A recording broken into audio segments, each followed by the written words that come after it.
Hi guys, welcome back to the shop. I'm super excited to come to you guys tonight with the facet cuts. They're done, I got it. I'm gonna show you how we did it. All right, first, let's have a look. We got layout marks. Everything's pretty close. I'll sand them up to the line a little bit more later, but for now, the method works. And I am excited to be at this point. Really, really excited. It's been a long time coming. So let's talk about facets for a minute. What exactly is a facet? Well, it's a compound cut. A compound cut has two components.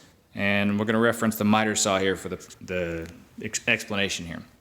So a compound cut has both a miter angle and a bevel angle. So most people are familiar with a miter saw doing the miter. So that's going to be your side to side this way. And then a bevel is when it actually turns to the side that way. So when you have both of them together, you get a compound cut at a different angle than what you started with. So how does that apply here? Well, same principle, just applied a little bit differently since your saw blade isn't moving. Like the miter saw, so you have to move your workpiece to the saw blade. That all starts with a plan. So when I designed this, in the model it's all 30-degree angles for all the facets, 30-degree bevel, and 7-degree of miter. The ones at the top and bottom, those are standard 45 degrees, and that's easy enough to do. I've still got the blanks for those here. We're going to cut those in a minute. But that's just done on the table saw, tilting the blade. Pretty easy standard issue cut. Just mark your lines, line it up, push it through until you're snug up to the line. So, had to make a sled to do this right. So there's a couple of components here. First, I have the PowerTech table saw taper jig. Amazon's got this one, fairly cheap. Model number 71035. It gets the job done. It's not the most sturdy thing on the planet, just basic aluminum extrusion with a couple of lock nuts to try to hold things in place. It's got a scale. Don't trust it. Don't trust that at all. Use one of these guys instead. Digital angle gauges are fantastic around the shop. You can set all your saw blades, making sure that you're a dead 90. So when this thing is sitting on the table saw, it says, okay, there's my reference, 0 degrees. Great. So this surface is supposed to be 60 degrees to be my bevel. And perfect. Here we go. Within a tenth, I'll take it. Similarly, I need this guy to give me my miter at 7 degrees. And so you have to check. Gotta check him. Using the angle gauge once again. There we go, got him set to 7 degrees. Something to watch. This end down here has a pivot. By design, it has to have that pivot. But it does introduce a little bit of error if you're not careful. When you go to push this thing, when you go to push this thing, there is some amount of play that you can get out of this. So make sure that you've got this in a pushed forward position when you're setting the angle on that to make sure that it's actually where you think it is.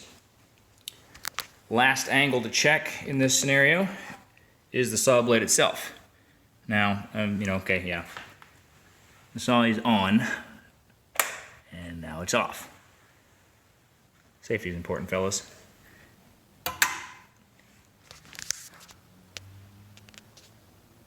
Here we go. That says I'm a few degrees off, but I think I'm resting on the teeth. So if I raise that up, unlock, raise it up, get it off of the carbide. There we go. Beautiful. 90 degrees. That's just what I want. So all of my angles are now set where I need them to be. So how does this sled work? So I've already got the bed explained to you. So this is fixed at 60 degrees, which is the angle that I need for this particular application.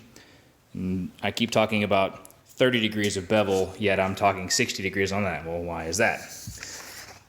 Because when I want my saw blade here to cut through the material, which is the dotted line, that means that I'm looking for this angle here. So if that one is set at 60 degrees from a table, that means that there's 30 degrees left over between the blade and the workpiece. So that's how I'm getting the 30-degree bevel where I want it. Okay, geometry lesson done. Final features on this guy are 2 horizontal hold-down clamps. So the way that this works, grab one of these blanks. I load this guy in. It's hard to do with one hand. There we go. These toggles come out. Just lock them down. One.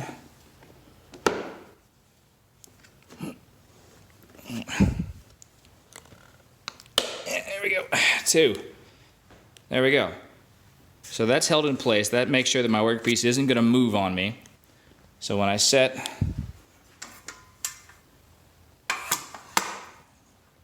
our taper jig for our miter angle over here on this side. And there we go. Should have hired a helper. And I bring the sled back in here. Okay. So now we've got the taper jig pressed up against the table saw fence. The back end of the taper jig has this little piece of metal here that holds this workpiece and keeps everything registered correctly. One hand will be up here pushing inward toward the fence. That. The other hand will be down here on the knob pushing forward so that as this runs through the saw, everything stays nice and flush and ends up taking the bit of material that I want. So the way to do this is to get your saw blade set up to where you're pretty close, something kind of like that, and you say, okay, I'm pretty close to my line. Take one pass and then slowly sneak up on it. Just take the fence for the table saw, loosen it up, bring it in just a little bit, and then refocus where your teeth are going to hit, and then keep repeating that process. The way that this sled is set up, you have to do it on both sides of the blade. I'm already set up for the left side, so I'm going to leave that set up at first. When I change it around, there's 2 things that need to happen. One, I'm going to take my bevel sled here, and I'm just going to turn it around to the other side of the table. I will have to take these bits apart, take this off, and move it to the other side when I swap the fence over too. And they got matching holes on that side so that you can just move that piece over there, move the handle over to this hole right there, and everything else is the same. So I can do 2 cuts here, which gives me that facet, and when I flip it around, it'll take care of that one there. And then when I move everything over to this side, I can hit the other 2 facets. And then we'll end up with magic like that. All right, guys, I'm gonna get set up to start the other cut, and I'll be right back.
Okay, time for halftime.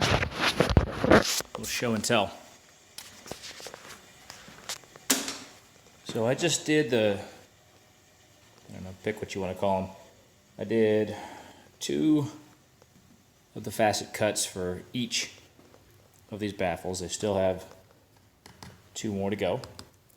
And I'm going to give you an idea of what I'm looking for here as I'm doing this. So every time I make a cut, I come back and I start checking it.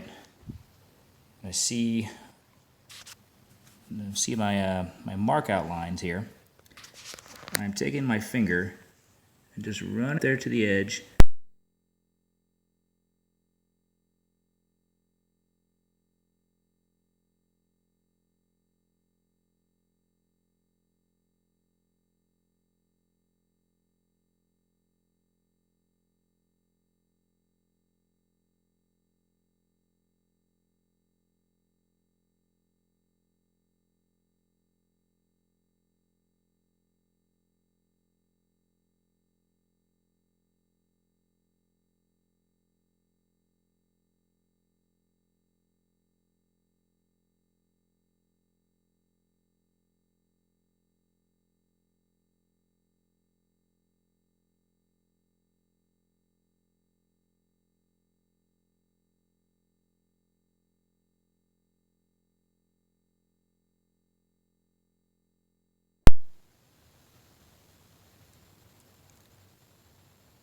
And welcome back to Behind the Table Saw.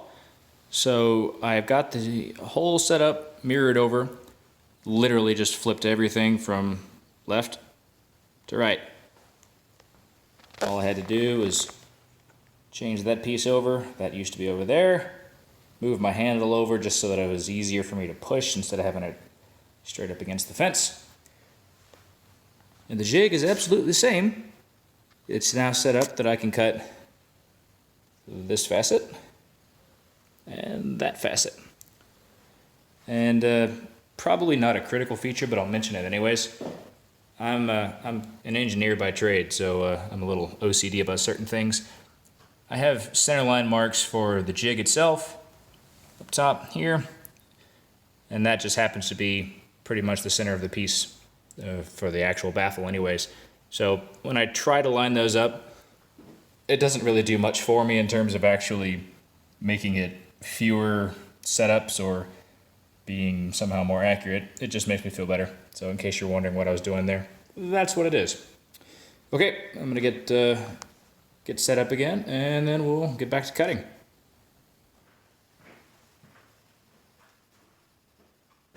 Round 2.